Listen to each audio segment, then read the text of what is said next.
the president for trying to bring an end to this conflict. Have you ever been to Ukraine that you say what problems we have? I have been to. Come once. I've actually watched and seen the stories, and I know what happens is you bring them on a propaganda tour, Mr. President. Do you disagree that you've had problems bringing people into your military? And do you think that it's respectful to come to the Oval Office of the United States of America and attack the administration that is trying to prevent the destruction of your country? A lot of questions. Let's start from the beginning. Sure. First of all, during the war, everybody has problems. Even you, but you have nice ocean and don't feel now, but you will feel it in the future. God bless. You don't know that. God bless. God bless. You will not have a war. Don't tell us what we're going to feel. We're trying to solve a problem. Don't tell us what we're going to feel. I'm not telling you. Because you're in no position to dictate that. That's Remember exactly this. You're in no position to dictate what we're going to feel. We're going to feel very good. You will feel influence. We're going to feel very good and very strong. You will feel influence. You're right now not in a very good position.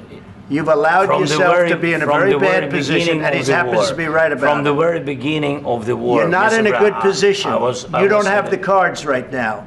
With us, you start having cards. But right now, you don't. You're playing cards. You're playing cards. You're gambling with the lives of millions of people. You're gambling with World War III. You're gambling with World War III. And what you're doing is very disrespectful to the country, this country. That's back to you. Far more than a lot of people said they should have. Have you said thank you once? This entire meeting? No, in this entire meeting, have you said thank you? You went to Pennsylvania and campaigned for the opposition in October. Offer some words of appreciation for the United States of America and the president who's trying to save your country.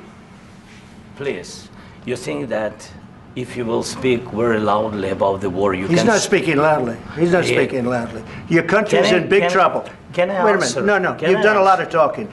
Your country is in big trouble. I know. You're not winning. You're not winning this.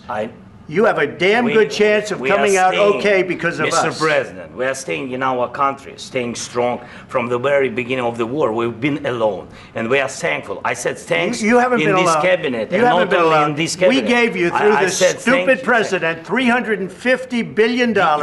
We gave you military equipment, and your men are brave, but they had to use our military. What about if you didn't have our military equipment, if you didn't have our military equipment, this war would have been over in 2 weeks. In 3 days, I heard it from Putin. In 3 days. This is something maybe new. Less. In 2 weeks. Of course he has. It's going to be a very hard thing to do business like this. Again, I tell you. Just say thank you. I said a lot of except that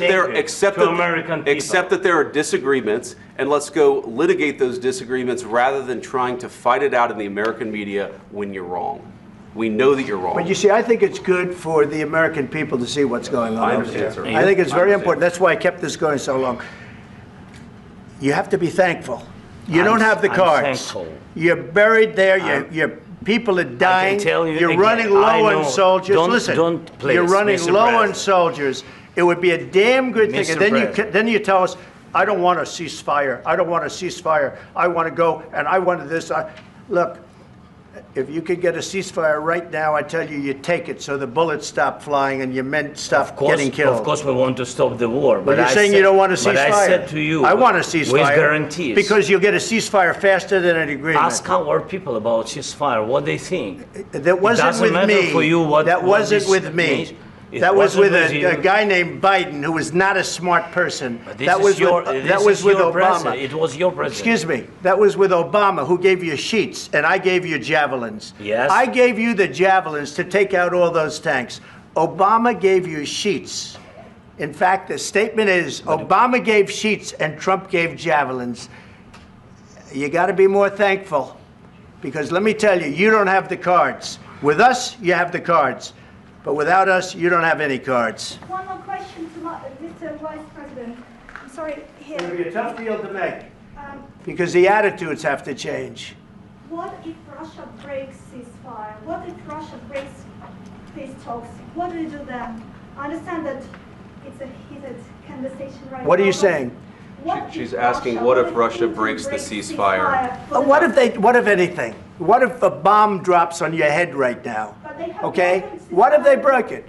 I don't know. They broke it with Biden because Biden, they didn't respect him. They didn't respect Obama. They respect me. Let me tell you, Putin went through a hell of a lot with me. He went through a phony witch hunt where they used him and Russia.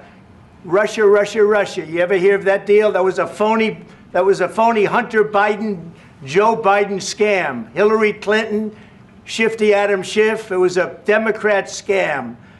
And he had to go through that. And he did go through it. We didn't end up in a war. And he went through it. He was accused of all that stuff. He had nothing to do with it. It came out of Hunter Biden's bathroom. It came out of Hunter Biden's bedroom. It was disgusting. And then they said, oh, the laptop from hell was made by Russia. The 51 agents.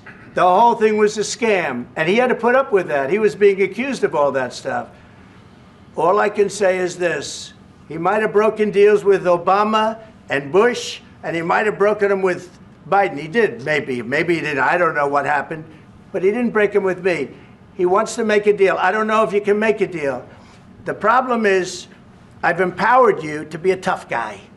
And I don't think you'd be a tough guy without the United States. And your people are very brave. But you're either going to make a deal or we're out. And if we're out, you'll fight it out.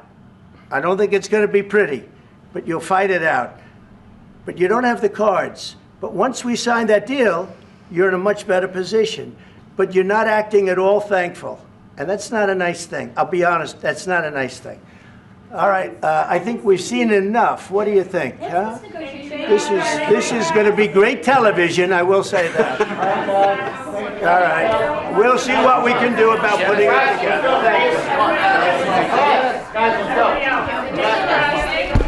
Guys, come on, let's go. We'll see, I don't know. All right, guys, come on. Wait, hey.